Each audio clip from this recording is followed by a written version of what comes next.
ইয়া আইয়ুহাল্লাযীনা আমানু, হে ঈমানদারেরা, কুতিবা আলাইকুমুস সিয়াম, তোমাদের উপর সিয়ামকে ফরজ করা হয়েছে। যেমনি করে তোমাদের পূর্ববর্তী জাতিদের উপরে রোজা ফরজ ছিল। তার মানে হলো সিয়ামটা ছিল, রোজাটা ছিল, নতুন নয়। রোজা হলো আমার অন্তরের মধ্যে আল্লাহর ভয়ের সিসি ক্যামেরা সেট করে। আমি যখন কারোর সাথে মিথ্যা কথা বলবো, তখন যেন আমার অন্তরের মধ্যে কথা জেগে ওঠে, আল্লাহ দেখছেন। লোক দেখানো কাজ হলো ছোট সেরেক। এই ছোট সেরেকে আমার সব কিছু বরবাদ হয়ে যাবে। রোজাদারের রোজা বিনষ্ট হয়ে যাবে। পোস্টারে, লিফলেটে, কাগজে যেটা পরবর্তীতে ফেলে দেওয়া হবে, অযত্নে অবহেলায় পড়ে থাকবে, এই জিনিসে বিসমিল্লাহ লেখা সম্পূর্ণ নিষেধ। আসসালামু আলাইকুম ওয়া রাহমাতুল্লাহি ওয়া বারাকাতুহু। প্রিয় দর্শক, আমন্ত্রণ সবাইকে বিআরএস টাইমস নিবেদিত যে পথে আলো অনুষ্ঠানে। প্রতিদিন এই অনুষ্ঠানটি নিয়ে আমরা আপনাদের সাথে কথা বলি, আপনাদের জানতে চাওয়ার উত্তর প্রদান করি। কোরআন এবং সুন্নাহর আলোকে নতুন নতুন বিষয়গুলো আমরা জানার চেষ্টা করি এবং যে পথে আলো সে পথকে অনুসন্ধান করার চেষ্টা করি। প্রিয় দর্শক, আপনাদের প্রশ্নের আলোকেই অনুষ্ঠানটাকে সাজানো হয়। আর আপনাদের প্রশ্নের কোরআন এবং সুন্নাহ ভিত্তিক উত্তর নিয়ে আমি থাকি আপনাদের প্রিয় ভাই মুফতি গাজী সানাউল্লাহ রহমানী। প্রিয় দর্শক, আজকে প্রথম যে প্রশ্নটি সেটা খুবই চমৎকার। সেটা হলো, সিয়ামের মধ্যে মানুষের জীবনে কি কি উপকার রয়েছে? যারা বিনা কারণে সিয়াম ভঙ্গ করে তাদের শাস্তি কি হবে? প্রথম কথা হলো, সিয়ামটা আসলে কি? এটা রব্বুল আলামিনের পক্ষ থেকে রমাদানুল কারীমের সবচেয়ে গুরুত্বপূর্ণ ইবাদত। বিসমিল্লাহির রহমানির রহিম। আল্লাহ তাআলা বলছেন, বিসমিল্লাহির রহমানির রহিম, ইয়া আইয়ুহাল্লাযীনা আমানু, হে ঈমানদারেরা, কুতিবা আলাইকুমুস সিয়াম, তোমাদের উপর সিয়ামকে ফরজ করা হয়েছে। কুতিবা অর্থ হলো ফরিজা, তোমার উপর ফরজ করা হয়েছে, আবশ্যক করা হয়েছে। আলাইকুমুস সিয়াম, তোমাদের উপরে রোজাকে। একটি নতুন বিধান শুনলে আমরা একটু ভরকে যাই, একটু ভয় পেয়ে যাই। এটা আবার কী জিনিস? আল্লাহ বলেছেন, না, ভয় পাওয়ার কিছু নেই। কুতিবা আলাইকুমুস সিয়াম কামা কুতিবা আলাল্লাযীনা মিন ক্বাবলিকুম, যেমনি করে তোমাদের পূর্ববর্তী জাতিদের উপরে রোজা ফরজ ছিল। তার মানে হলো সিয়ামটা ছিল, রোজাটা ছিল, নতুন নয়।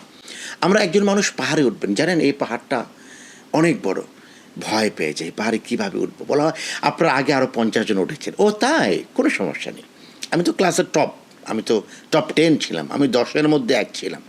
তো 50 জন যদি উঠে থাকে আমার জন্য ডাজন্ট ম্যাটার। তো রব্বুল আলামিন সে ভাষায় বলছেন, জেনে রেখো, কুতিবা আলাইকুমুস সিয়াম কামা কুতিবা আলাল্লাযীনা মিন ক্বাবলিকুম লাআল্লাকুম তাত্তাকুন, তোমাদের উপর রোজাকে ফরজ করা হয়েছে যেমনি করে তোমাদের পূর্ববর্তী জাতিদের উপর রোজা ফরজ ছিল। কেন ফরজ ছিল? লাআল্লাকুম তাত্তাকুন, তারাও রোজা রেখে যে ফজিলত পেয়েছে, তোমরাও রোজা রেখে যেন সেই ফজিলত পাও। তারাও রোজা রেখে যে কল্যাণ অর্জন করতে পেরেছে, তোমরাও যেন রোজা রেখে সেই কল্যাণ অর্জন করতে পারো। তারাও রোজা রেখে যে উৎকর্ষ সাধন করতে পেরেছে, তোমরাও যেন রোজা রেখে সেই উৎকর্ষ সাধন করতে পারো। সেটা কি আর রাব্বুল আলামিন, সেটা কি? আল্লাহ এবার বলছেন, লাআল্লাকুম তাত্তাকুন, লাআল্লাকুম তাত্তাকুন, যাতে তোমরা মুত্তাকি হতে পারো। এটাই হলো সিয়ামের মধ্যে সবচেয়ে বড় উপকার। মুত্তাকি কাকে বলে? মুত্তাকির ব্যাখ্যা হলো অন্তরের মধ্যে, আমি আমার মতো করে বলি, মুত্তাকির ব্যাখ্যা হলো অন্তরের মধ্যে আল্লাহর ভয়ের সিসি ক্যামেরা ফিট করা। এই জন্য আমি আপনাদের সামনে কথা বলছি, আমার সামনে 2টো ক্যামেরা আছে, আমার সামনে আপনারা আছেন, দর্শক আছেন। এ কারণে আমাদেরকে খুব গুছিয়ে কথা বলতে হচ্ছে। আপনি একটা জায়গায় হঠাৎ করে দেখলেন যে সিসি ক্যামেরা আপনার সামনে, এখন আপনি অসংলগ্ন কোনো কাজ করবেন না, আপনার সাথে যায় না এমন কোনো কাজ করবেন না, ব্যক্তিত্বের হানি ঘটে আপনি এমন কোনো কাজ করবেন না। কেন? সিসি ক্যামেরা আছে। একটি বাড়িতে, একটি ভবনে কোনো ধরনের অন্যায় কর্মকাণ্ড যেন না হয়, এজন্য ভবনের সামনে সাইনবোর্ড দেওয়া থাকে, এই বাড়িটি সিসি ক্যামেরা, নিরাপত্তা ক্যামেরার আওতাধীন। সুতরাং হে অকল্যাণকারী, সচেতন হও। এটা হলো ভয়, সচেতনতা জাগ্রত করা। রোজা হলো আমার অন্তরের মধ্যে আল্লাহর ভয়ের সিসি ক্যামেরা সেট করে। সেটা কেমন? যে আমরা রোজা যখন আছি তখন কিন্তু আমরা খাচ্ছি না। কেন খাচ্ছি না? আল্লাহ দেখছেন। রোজা অবস্থায় আমি পানাহার করছি না। কেন করছি না? আল্লাহ দেখছেন। আল্লাহ ক্ষমা করুক, আমি যখন আমার মোবাইলের স্ক্রিনের মধ্যে মন্দ কিছু দেখব, তখন যেন আমার মনের মধ্যে এই ভয়টা জেগে ওঠে, আল্লাহ দেখছেন, আল্লাহ দেখছেন। আমি যখন কারোর সাথে মিথ্যা কথা বলবো, তখন যেন আমার অন্তরের মধ্যে কথা জেগে ওঠে, আল্লাহ দেখছেন। আমি যখন কারোর প্রতি জুলুম করব, অন্যায় করব, কারোকে আমি অবিচার করব, তখন যেন আমার মনের মধ্যেই ভয় জাগে, আল্লাহ দেখছেন। আমি যখন অপরের সম্পদ গ্রাস করব, আমি যখন জুলুম করে কারো সম্পদ ছিনিয়ে নেব, তখন যেন আমার মনের মধ্যে এই ভয়, এই অনুভূতি উদ্রেক হয়, জাগ্রত হয়, আল্লাহ দেখছেন। এর নাম হলো তাকওয়া, এর নাম হলো তাকওয়া, লাআল্লাকুম তাত্তাকুন, তোমরা যেন মুত্তাকি হতে পারো। এটা হলো রোজার সবচেয়ে বড় উপকার। পরের প্রশ্ন হলো, কি কি কাজ করলে সিয়াম ভঙ্গ হয় না, অথবা সিয়াম অবস্থায় কি কি কাজ বৈধ?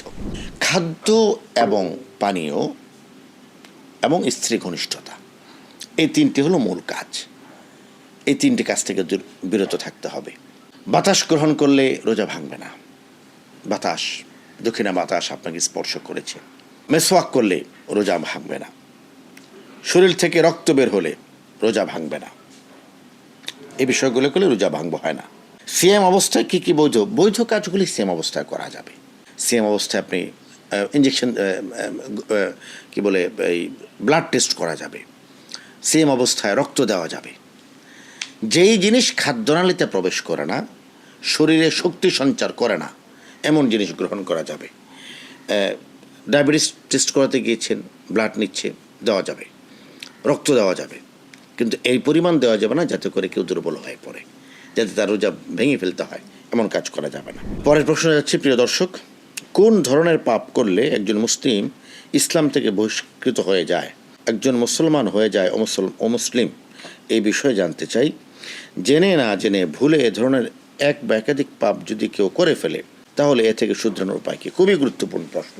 আমরা আসলে জানছি না কখন আমি মুমিন থাকছি আর কখন আমি কাফের হয়ে যাচ্ছি। রাসূল করিম সাল্লাল্লাহু আলাইহি ওয়াসাল্লাম তার হাদিসে বলেছেন যে অনেকটা সময় আসবে কিয়ামতের আগে, মানুষের সকালটা ঈমানদার অবস্থায় হবে, রাতটা কুফরের অবস্থায় হবে।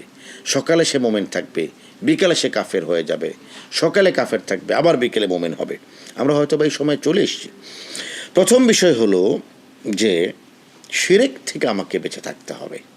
আল্লাহ তাআলা কোরআনে বলেছেন, ইন্নাল্লাহা লা ইয়াগফিরু আন ইউশরাকা বিহি ওয়া ইয়াগফিরু মা দুনা যালিকা লিমান ইয়াশা। যে ব্যক্তি আল্লাহর সাথে শিরক করে, এই ব্যক্তিকে আল্লাহ তাআলা কখনোই ক্ষমা করেন না।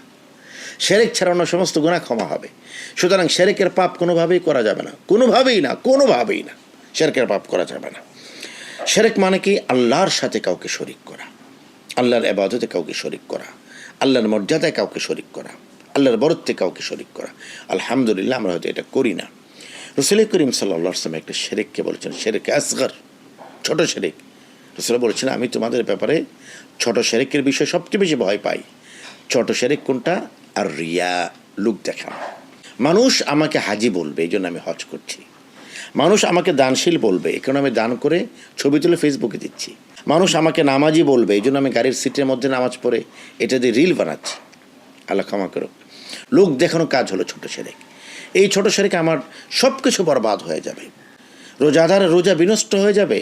যদি আমার মনে এটা হয় লোক আমাকে রোজাদার বলছে, দাড়িওয়ালার দাড়ি কোনো কাজে আসবে না। যদি বলে দাড়ির কারণে মানুষ তো আমাকে দাড়িওয়ালা বলছে, টুপিওয়ালা, পাগড়িওয়ালা, নামাজি ব্যক্তি, নামাজ ধ্বংস হয়ে যাবে। কখন? যদি মনে করে মানুষ আমাকে নামাজি বলে, একটা স্ট্যাটাস দেয়, বন্ধুরা এতেকাফ ডান, এতেকাফে আছি। যে ব্যক্তি এতেকাফে বসে লাইভে যাচ্ছেন আর বলছেন যে এতেকাফ ইজ ডান, না, তারা এতেকাফেও সময় শেষ। আল্লাহ ক্ষমা করুক। লোক দেখানো কাজ হলো ছোট শিরক। ছোট শিরক থেকে আমাদেরকে বেঁচে থাকতে হবে।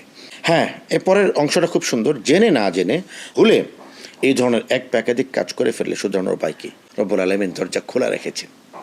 আল্লাহ বলেছেন, তোমরা আমার পথ থেকে নিরাশ হইও না। ইয়া ইবাদিয়াল্লাযীনা আসরাফু লা তাকনাতু মির রাহমাতিল্লাহ, আমার রহমত থেকে তোমরা নিরাশ হইও না। এজন্য প্রথম কাজ হলো ইস্তিগফার পড়া। প্রথম কাজ ইস্তিগফার পড়া, আল্লাহর কাছে কায় মনোবাক্যে মুনাজাত করে, আল্লাহ ভুল করে ফেলেছি, ভুল করে ফেলেছি, ইস্তিগফার করা, তওবা করা, কালেমা পড়া, লা ইলাহা ইল্লাল্লাহ, লা ইলাহা ইল্লাল্লাহ মুহাম্মাদুর রাসূলুল্লাহ, আশহাদু আল্লা ইলাহা ইল্লাল্লাহ ওয়াহদাহু লা শারীকা লাহু ওয়া আশহাদু আন্না মুহাম্মাদান আবদুহু ওয়া রাসূলুহু। বেশি বেশি ইস্তিগফার পড়া, তওবার মাধ্যমে আল্লাহ তাআলা ক্ষমা করে দেবেন ইনশাআল্লাহ তাআলা। পরের প্রশ্নে যাচ্ছি, প্রিয় দর্শক। প্রত্যেক ইবাদতেই কিছু আদব কায়দা ও শিষ্টাচার রয়েছে। সিয়ামের আদবগুলি কি কি? সিয়ামের আদব হলো হৃদয়কে রোজা রাখানো। এটা আমি আমার মতো করে বলি। খাবার থেকে বেঁচে আছে, মুখ খাবার থেকে বেঁচে আছে। কেন বেঁচে আছে? খাবার গ্রহণ করা যাবে না, খেলে রোজা ভেঙে যাবে।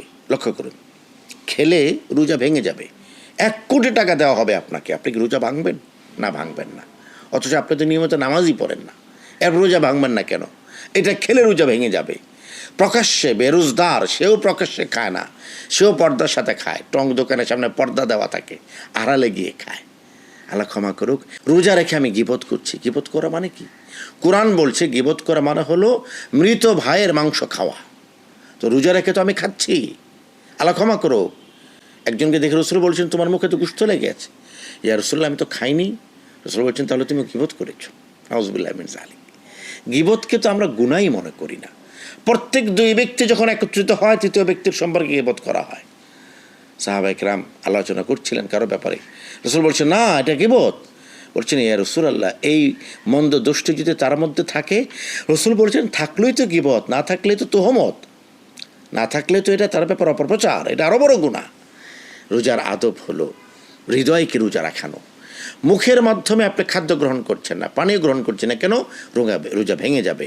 সুতরাং এমন কোনো কাজ আমি করব না যে কাজ আমার ইমানকে ক্ষতিগ্রস্ত করে। গীবত করা যাবে না, পরনিন্দা করা যাবে না, মুখের রোজা আছে গালিগালাজ করা যাবে না, চোখের রোজা আছে অশ্লীল কিছু দেখা যাবে না, অন্তরের রোজা আছে মন্দ কিছু ভাবা যাবে না, মস্তিষ্কের রোজা আছে মন্দ কিছু কল্পনা করা যাবে না। এগুলো হলো আদাবুস সিয়াম, সিয়ামের আদব। রোজাদার ব্যক্তি সমাজের মধ্যে সবচেয়ে শ্রেষ্ঠ মানুষ হবে। কেন? সে কিছু সময়ের জন্য আল্লাহর রং ধারণ করেছে, আল্লাহর সিফাত সে ধারণ করেছে। আল্লাহ খায় না, বান্দাও খায় না। আল্লাহ পান করে না, বান্দাও পান করে না।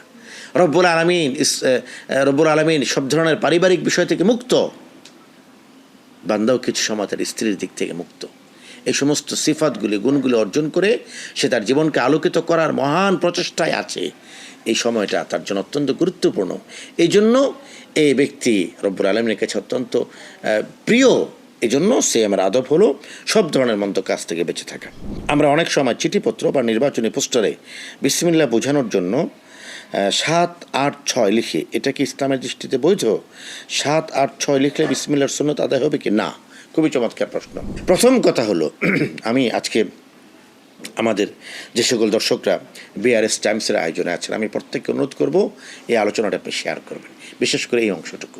পোস্টারে, লিফলেটে, কাগজে যেটা পরবর্তীতে ফেলে দেওয়া হবে, অযত্নে অবহেলায় পড়ে থাকবে, এই জিনিসে বিসমিল্লাহ লেখা সম্পূর্ণ নিষেধ, সম্পূর্ণ নিষেধ। কেন?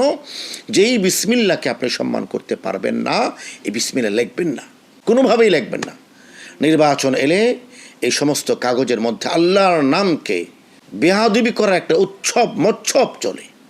আমার যদি কখনো সুযোগ হয় রাষ্ট্রের সর্বোচ্চ পর্যায়ে এই আবেদন জানাতে চাই, পোস্টারে, লিফলেটে সব জায়গায় বিসমিল্লাহ লেখা বন্ধ করতে হবে। আপনি লিখবেন ওই জিনিসে যেটা আপনি টানিয়ে রাখবেন। এখানে বিসমিল্লাহ লিখুন, টানিয়ে রাখুন। আপনি লিফলেটে লিখছেন বিসমিল্লাহ, এটা রাস্তায় পড়ে আছে, রাস্তায় রাস্তায় আল্লাহর নাম পড়ে আছে। আল্লাহ মাফ করুন, গুনাহ হবে ওই সমস্ত ব্যক্তিদের যারা লিখছেন, যারা একে সম্মান করতে পারছেন না। এজন্য বিসমিল্লাহ লেখার প্রয়োজনে বিসমিল্লাহ বলুন, আর যেটা আপনি সাজিয়ে রাখবেন সেখানে বিসমিল্লাহ রাখুন। 2 নম্বর হলো 7, 8, 6, এটা বিসমিল্লাহর সামর্থক নয়। কেউ কেউ বলেছেন যে বিসমিল্লাহর শব্দর অক্ষরের যেই মান, সেটার একটা এগুলির ভিত্তি নেই। বিসমিল্লাহ বলতে হবে, কাজের ক্ষেত্রে উচ্চারণ করতে হবে। যেখানে বিসমিল্লাহ বলা হয় না সেটা আকতা, আল্লাহর নাম নেই, সেটা বরকতহীন। এই জন্য বিসমিল্লাহ পড়তে হবে, বলতে হবে। তবে 7, 8, 6 এটা বিসমিল্লাহর পরিপূরক নয়। আল্লাহ রাব্বুল আলামিন আমাদের জীবনের প্রত্যেকটা সময়কে দ্বীনের মাধ্যমে আলোকিত করার তৌফিক দান করুন ইনশাআল্লাহ। আগামী পর্বে আবারও দেখা হবে, সেই কামনায় এখানে বিদায় নিচ্ছি। আল্লাহ হাফেজ। আসসালামু আলাইকুম ওয়া রাহমাতুল্লাহি ওয়া বারাকাতুহু।